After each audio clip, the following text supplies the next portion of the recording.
નમસ્કાર મિત્રો, તમારું સ્વાગત છે આપણા સૌની મનપસંદ ચેનલમાં।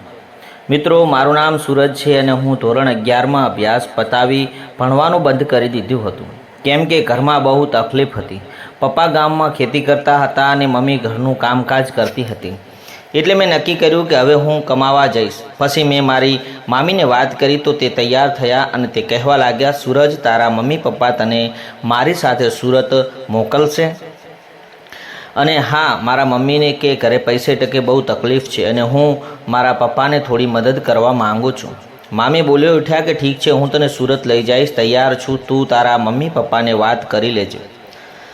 પછી સૂરજે તેના મમ્મી પપ્પાને બધી વાત કરી અને તેના મામી સાથે જવા માટે પપ્પા કહે છે, ઠીક છે, જો તારે જવું હોય તો જા। પછી હું બીજે દિવસે મારી મામી સાથે સુરત જવા રવાના થયો અને હું મારા મામાને તો પહેલી જ સુરતમાં હતો, તેમણે મને બોલાવ્યો। અરે સૂરજ, આવ, મજામાં છે? મેં કહ્યું, હા મજામાં। તમે? બોલ્યા, સારું છે। તો તારી મામી સાથે આવ્યો કે હું નાઇટ શિફ્ટ લેવા વિચારી રહ્યો છું। તારી મામી જોડે રાત્રે કોઈ નહીં, હવે મને ચિંતા નહીં, તું આવી ગયો છે એટલે। પછી મામાએ મને દિવસે ગેરેજમાં નોકરીએ રખાવી દીધો અને હું 6 વાગે હું ઘેર પાછો આવતો હતો, પણ મામા 8 વાગે નાઇટ શિફ્ટમાં જતા રહેતા હતા। હું અને મામી ઘરે એકલા રહેતા હતા। એક દિવસ રાત્રે મામી બોલ્યા, સૂરજ, જાગો છો કે ઊંઘી ગયો છો? બોલ્યા, હા મામી, હું જાગું છું। મામીએ કીધું કે મારી કમરમાં બ્લાઉઝ નીચે શેડો જરા ખુલ્લો નથી ને, મારો હાથ પણ ઊંચો થતો નથી, અને લાવ મામી, મેં વિચાર્યું મામી આટલા સુંદર છે તો પછી બીજું કેટલું સુંદર હશે, હું વિચારી રહ્યો હતો અને મામી બોલ્યા, ખુલી ગયો છે? મેં કીધું, હા મામી, લ્યો। પછી મામી સીધા તેમના રૂમમાં જઈ અને તેમને 2 ઘીની થેલીઓ ઉપર મસાજ કરવા લાગ્યા। હું અચાનક ત્યાંથી ચાલ્યો ગયો તો તેમણે સાડી ઓઢી લીધી અને તેમણે થેલીઓનો નજરે પડી। હું બોલ્યો, મારે પાણી જોઈએ છે, બહાનું કાઢી પાછો રૂમમાં આવ્યો ગયો।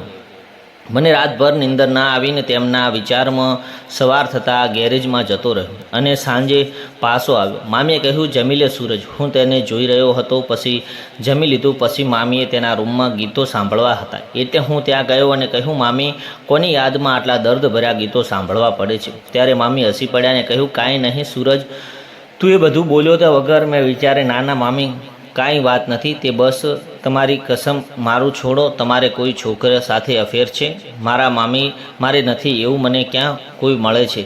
આવ, હું નિરાશ સાથે તેમની સાથે વાત કરું એટલે તેમણે મને મારી જોડે આવે છે અને કહ્યું, સૂરજ, સોરી, મારે તારું દિલ દુખાવું કોઈ ઈરાદો ન હતો, બિલકુલ ન હતો, પણ સાચે જ મારે કોઈ પ્રેમિકા નથી। તમે મને પ્રેમ શીખવાડો ને કેવી રીતે કરાય। મામી બોલે, હું તને કેવી લાગુ છું?